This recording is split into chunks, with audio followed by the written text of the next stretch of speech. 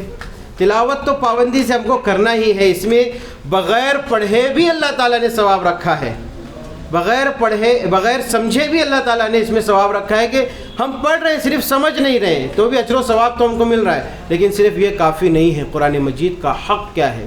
قرآن مجید کا حق یہ ہے کہ ہم اس کی تلاوت پابندی کے ساتھ کریں۔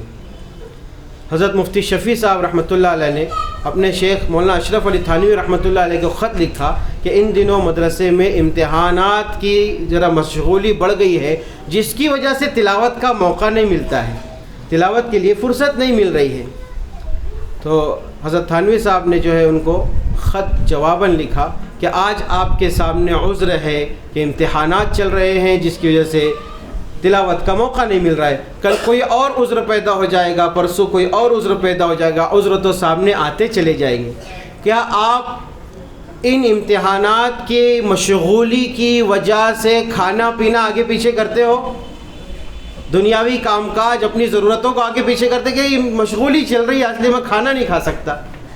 جس طرح سے کھانے پینے کو اور دیگر دنیاوی کاموں کو اہمیت دیتے ہو، اس سے زیادہ وقت کی پابندی کے ساتھ تلاوت کو اہمیت دیں۔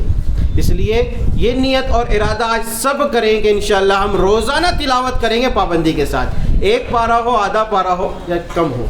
اسی کے ساتھ ساتھ صرف قرآن مجید کی تلاوت کر لینا کافی نہیں ہے، اسی کے ساتھ ساتھ قرآن مجید کو سمجھنے کی بھی کوشش کریں۔ تفسیریں ہمارے پاس موجود ہیں، تفسیروں کو پڑھنے کی کوشش کریں۔ کتنی زبانوں کے اندر تفاسیر موجود ہیں، ہم جو زبان جانتے ہیں اس زبان کے اندر کتابوں کو حاصل کرنے کے پڑھنے کی کوشش کریں۔ اسی کے ساتھ ساتھ درس قرآن ہوتا ہے، الحمدللہ مسجد انعام میں اتوار کے روز درس قرآن ہوتا ہے، اور بھی اسلامک سینٹر پر دوسری جگہوں پر جہاں جہاں آپ کے علم میں ہے ماشاءاللہ، تو آپ درس قرآن کے اندر ہفتے واری ہو یا روزانہ والا ہو، آپ اس میں درس قرآن میں شرکت کی کوشش کریں۔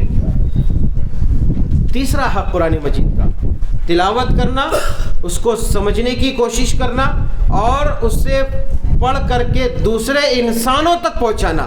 قرآن مجید واجد صاحب نے بھی شروع میں کہا تھا کہ قرآن مجید صرف ہم مسلمانوں کی کتاب نہیں ہے، یہ تو تمام انسانوں کے لیے اللہ تعالیٰ نے اس کو نازل فرمایا ہے، تو ہم اس کو اپنی مسجدوں کے حد تک محدود رکھیں گے، اپنی لائبریری کے حد تک محدود رکھیں گے، دوسرے انسانوں تک ہم اسے کب پہنچائیں گے؟ اس لیے ضرورت اس بات کی ہے کہ ہم یہ بھی عزم اور ارادہ آج لے کر کے یہاں سے اٹھیں کہ انشاءاللہ ہم اس قرآن مجید کو دوسرے انسانوں تک بھی پہنچانے کی کوشش کرتے رہیں گے۔ کرتے ہیں نیت سب لوگ؟ اللہ تعالیٰ ہم سب کے لیے آسان فرمائے۔ جزاکم اللہ خیر، آخر دعوانا الحمدللہ۔ فیروز صاحب، ہاں فیروز صاحب آئیں گے۔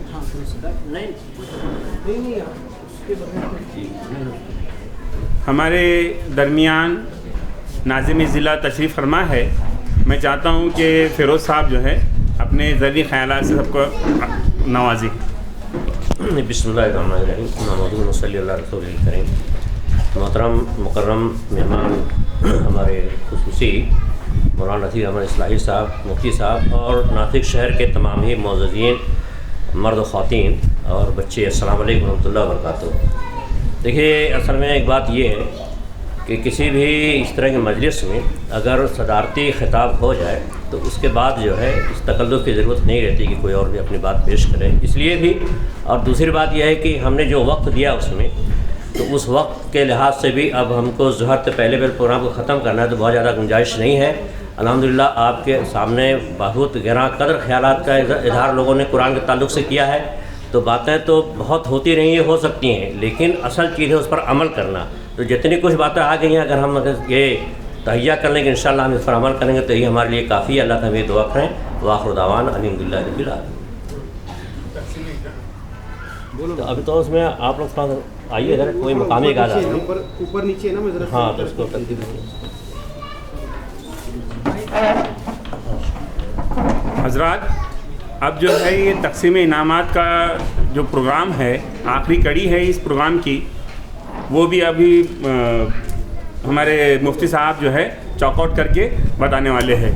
تو مجھے ایسا لگتا ہے کہ تمام بچے جو ہے حاضر ہے اس وقت اور ان کو ابھی انعامات سے نوازا جائے گا. اس کی نظامت مفتی صاحب کریں گے.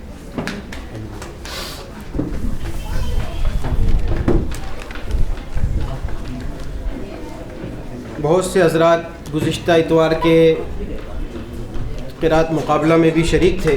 تو آپ لوگوں نے ماشاءاللہ دیکھا کہ بچوں نے مقابلے میں ایک دوسرے سے آگے بڑھنے کی بہت کوششیں کی اور الحمدللہ اچھے نمبرات بچوں نے حاصل کیے ہیں. لیکن یہ وضاحت میں ضرور کرنا چاہتا ہوں کہ بچوں کو بہت زیادہ موقع نہیں دیا گیا تھا. 2 دن 3 دن کا موقع دیا گیا تھا کہ اس میں آپ کو قرات کا مقابلے میں حصہ لینا ہے.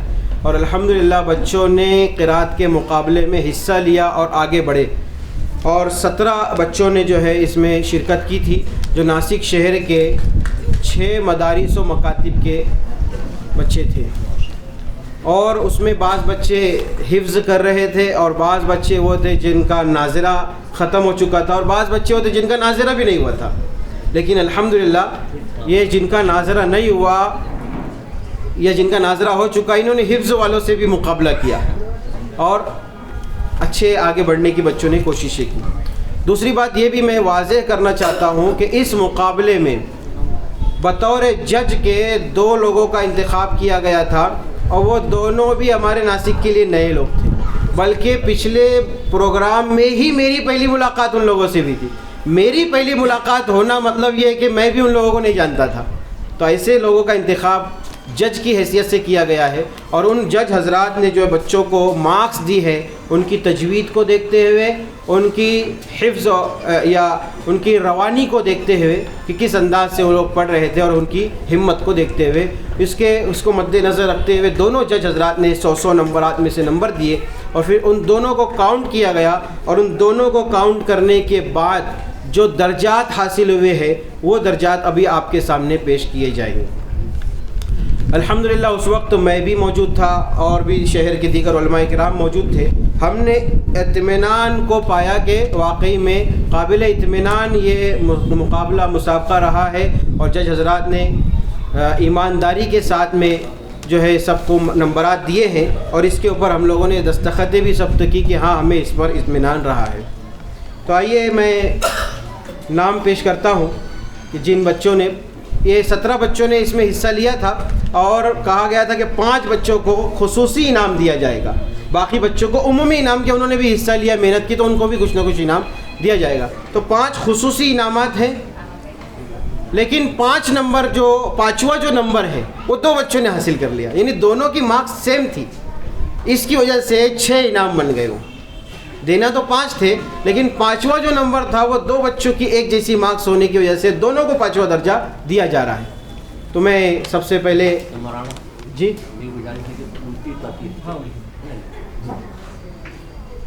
ہے تیار، بچے یہاں موجود ہیں نا، تو ناموں کا آپ کو انتظار ہے. ہفتے بھر سے آپ انتظار کر رہے تھے کہ ہاں ہمارا نام آ جائے. اس وقت سسپینس رکھا گیا تھا، واضح نہیں کیا گیا تھا تاکہ آج کے پروگرام میں بھی شرکت ہو جائے اور آج انعام دیے جائیں سب کے سامنے.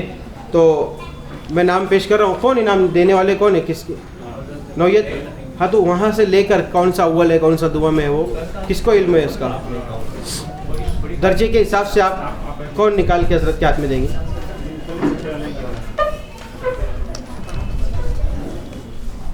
میں گزارش کروں گا ہمارے مہمان مکرم فیروز اعظمی صاحب سے کہ وہ بچوں کو انعامات سے نوازیں. خصوصی انعامات فیروز اعظمی صاحب دیں گے اور مولانا نصیر صاحب جو ہے وہ باقی عمومی انعامات تقسیم کریں گے. تو سب سے پہلے میں بتاؤں کون آیا ہے؟ اچھا ہے, متوجہ سب بچے لوگ ماشاءاللہ. تو 5ویں درجے سے کامیابی حاصل کی ہے 2 بچوں نے, اور وہ دونوں ہی بچے جو ہے جامعہ رحمانیہ کے طالب علم ہیں.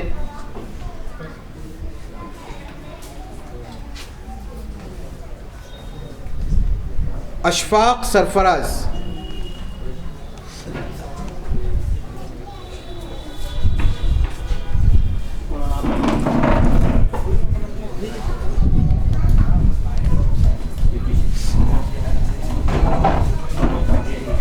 اشفاق سرفراز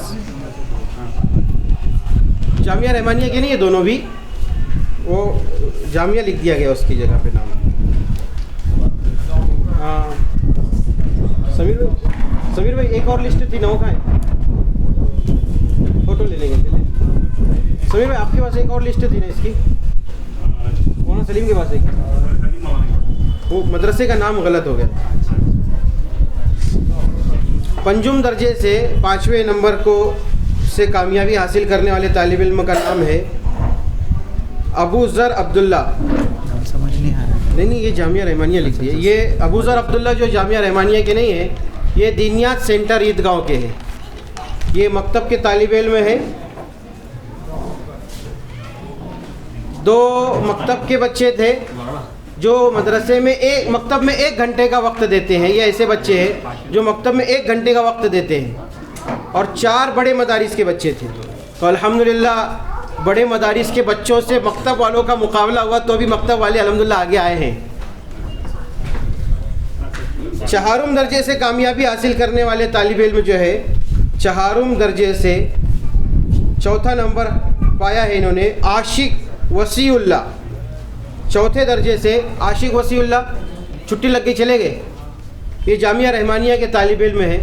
تو آپ لے لو ابو ذرا کے, ان کا بعد میں ان کو پہنچا دینا. اب ان کو اور تو نہیں رکا سکتے.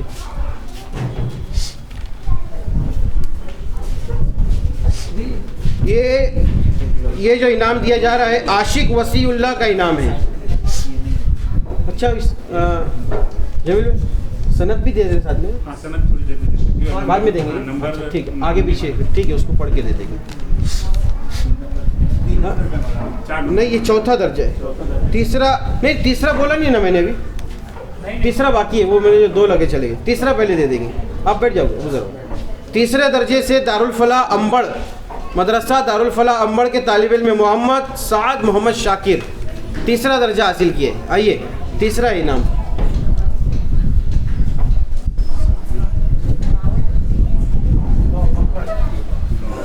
وہ 4تھا تھا نا, وہ عاشق وسیع اللہ کا, وہ دے دی. 5ویں کے 2 چلے گئے نا. یہ 4تھا نہیں ہے, یہ 3 ہے. 4تھا درجہ وہ پہلے جو بلایا تھا عاشق وسیع اللہ وہی تھا نا 4تھا. کون سا تھا دیکھو 4تھا درجہ. یہ 3 کا ہے کہ یہ, ہاں تو 4تھے والے کو دینا باقی ہے.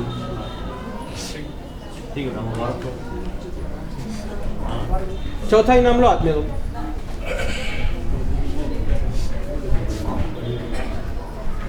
4تھا انعام ہے نا.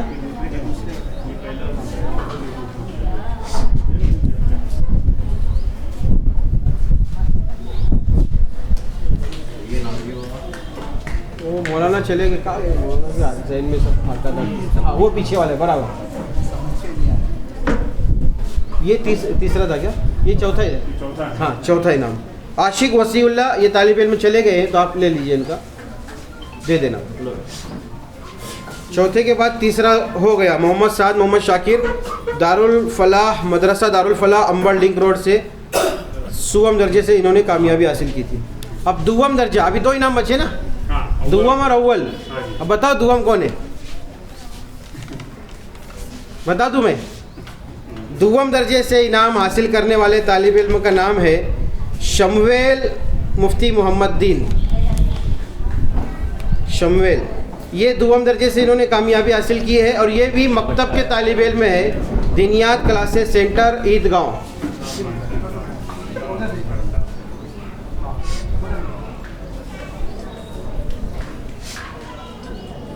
اب اول درجہ بتا دوں, اول کو اگلے ہفتے بتانے کا. پہلے نمبر سے کامیابی حاصل کرنے والے کا نام بتانے کا؟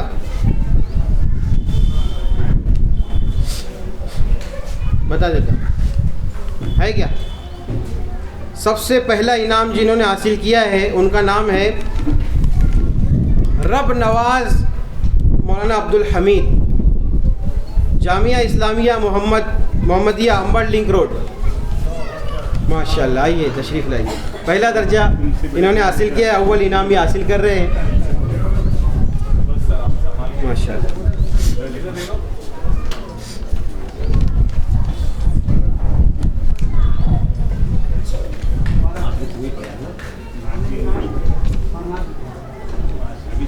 سبھی بچوں کو جی ابھی عمومی انعامات دیے جا رہے ہیں.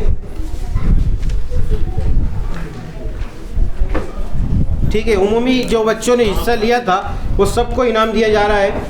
مولانا نصیر صاحب آپ دے دیں. افضال ابن محمد مستقیم، جامعہ حسینیہ دارالیتامہ. افضال ابن محمد مستقیم، جامعہ حسینیہ دارالیتامہ. ہے کوئی؟ ان کے استاد وغیرہ کوئی نہیں آئے گا؟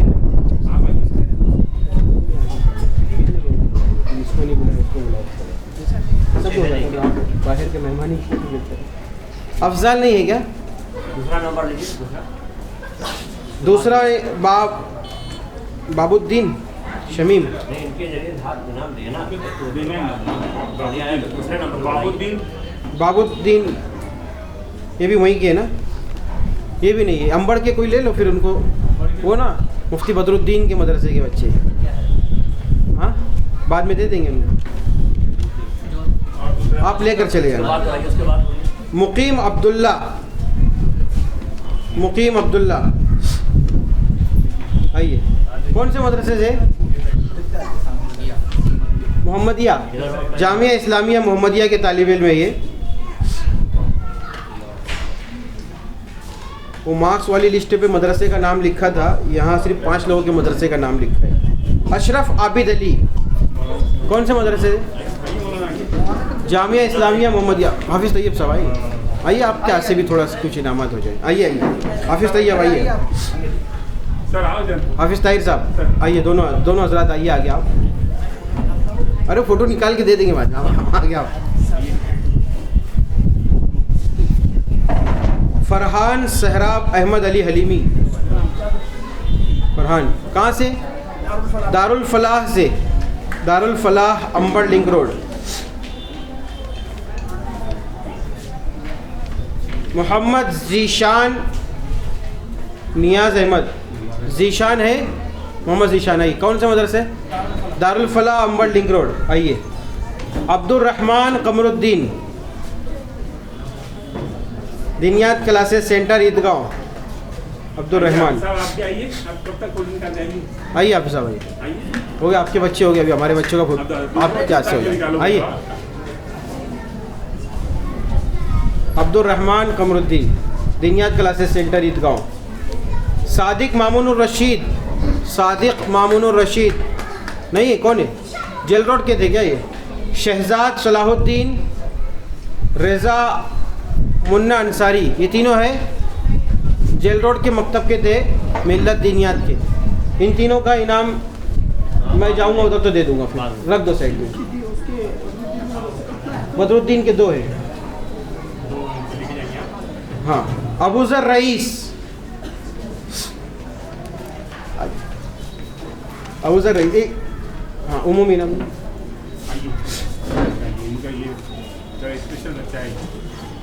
ہو گئے سب. اب وہ 3 جیل روڈ کے بچے ہوئے، باقی سب ختم ہو گئے نا. برابر ہے. ابھی اسناد تقسیم کی جائیں گی. اسناد جو ہے نا وہ ادھر دے دو. میں اس میں سے نام بول دیتا ہوں. جن بچوں نے مقابلے میں حصہ لیا ان سب کو سند دی جا رہی، سرٹیفکیٹ دیا جا رہا ہے. تو جو بچوں نے نمبرات حاصل کیے ہیں ان کے نمبر ڈالے گئے ہیں، باقی لوگوں کو صرف شرکت کی سند دی جا رہی ہے. آئیے. رب نواز ابن مولانا عبدالحمید، اول درجے سے کامیابی حاصل کرنے والے طالب علموں کو سند دی جا رہی ہے. سند لے کر جائیں. دوم درجے سے شمویل ابن محمد دین خان. سند لے کر جاؤ. نام تو معلوم ہے آپ سب کو, آتے جاؤ جلدی, دیر مت لگاؤ. سوم درجے سے محمد سعد ابن محمد شاکر. سوم درجے سے محمد سعد ابن محمد شاکر.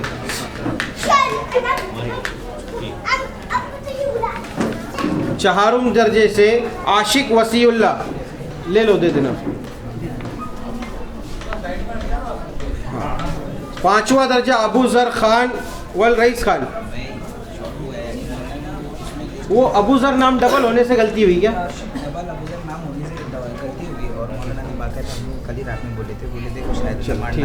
نام وہ والی لسٹ کے حساب سے دیکھ کے پھر اپن اس کو بعد میں صحیح کر لیں گے. ان کی مولانا جہاز سے لگی. ہاں مولانا جہاز سے لگی.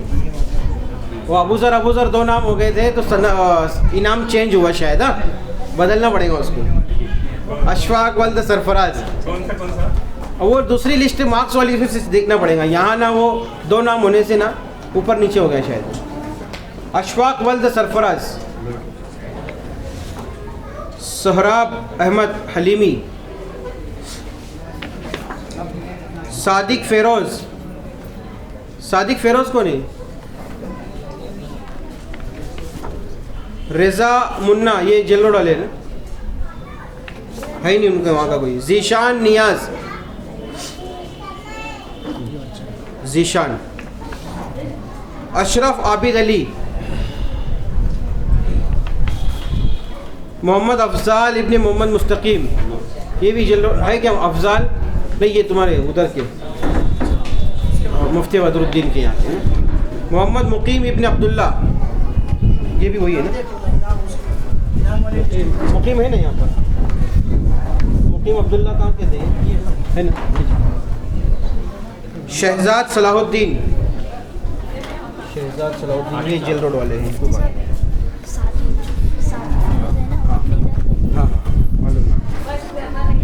صادق مامون الرشید. صادق مامون الرشید یہ اسی کا ہے. سال ہو گیا. باب الدین ہے. عبد الرحمن قمر الدین. عبد الرحمن. باب الدین, یہ باب الدین بھی ادھر کے ہے نا, موجود نہیں ہے. یہ دو ہے. صادق مامون الرشید یہ جیل روڈ کے ہے. شہزاد ہے اور رضا ہے, یہ ادھر کے. ٹھیک ہے, ہو گئے. بچیوں میں نہیں ہوا. نہیں بچیوں میں نہیں. عاشق وسیع اللہ کا لے لے. ابو ذر عاشق کی سند لیا نا, یہ بھی نہیں. بچوں کی چھٹیاں لگ گئی لیکن یہ بچہ رکا ہے.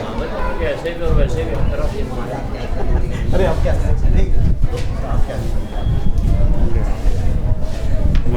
جی, یہ ایک 10 ہو گیا. کیسا رہے گا بنا کھانے کے لیے؟ ابھی فوراً تو کیوں نہیں ہو رہا, اور اذان ہو جائے گی, نماز کا وقت ہو جائے گا. نماز کے بعد میں کھانا یہاں پڑھیں گے. وہاں کیسا کرنا چاہیے آپ بتائیے. یہاں اگر بچھائت کا ہو سکتا ہے تو پڑھ سکتے, اوپر کے حصے میں پڑھ سکتے ہیں. لیڈیز کو کیسا پڑھائیں گے؟ کھانا آنے کا ٹائم ہے 10 منٹ 5-10 منٹ میں آ جائیں گے تو ضروریات سے فارغ ہو کے نماز پڑھیں. تیاری بھی کر لیتے ہیں.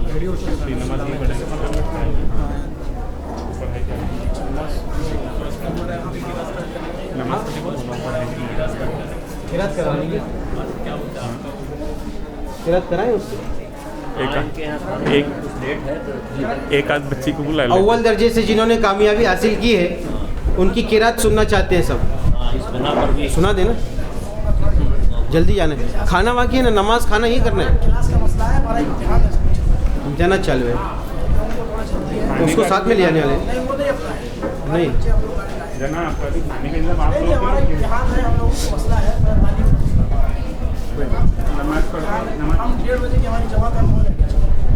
بیٹھ کے پڑھیں گے نا.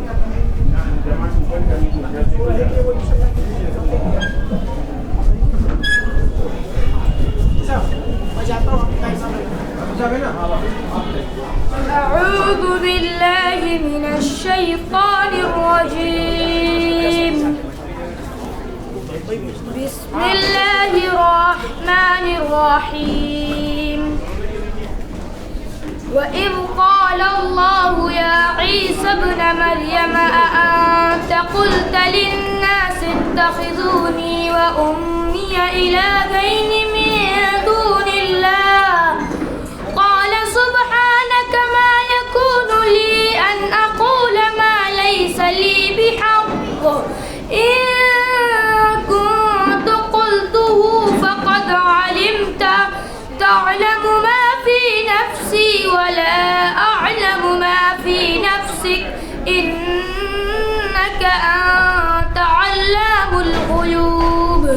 ما قلت لهم إلا ما أمرتني به أن اعبدوا الله ربي وربكم وكنت عليهم شهيدا ما دمت فيهم فلما توفيتني كنت أنت الرقيب عليهم وأنت على كل شيء شهيد إن تعذبهم فإنهم عبادك وإن تغفر لهم فإنك أنت العزيز الحكيم. قال الله هذا يوم ينفع الصادقين صدقهم لهم جنات تجري من تحتها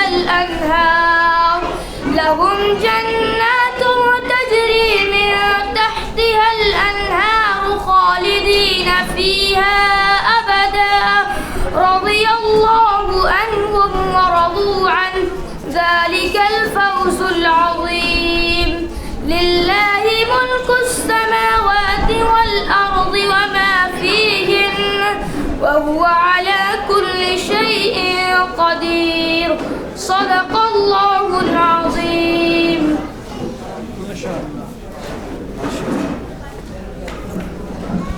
ماشاء اللہ، بہت بہترین تلاوت اس طالب علم نے کی ہے، طبیعت خوش ہو گئی. اب میں ایک اعلان کرنے جا رہا ہوں، آپ ذرا غور سے سن لیں، اسی کے ساتھ مجلس کا اختتام ہوگا.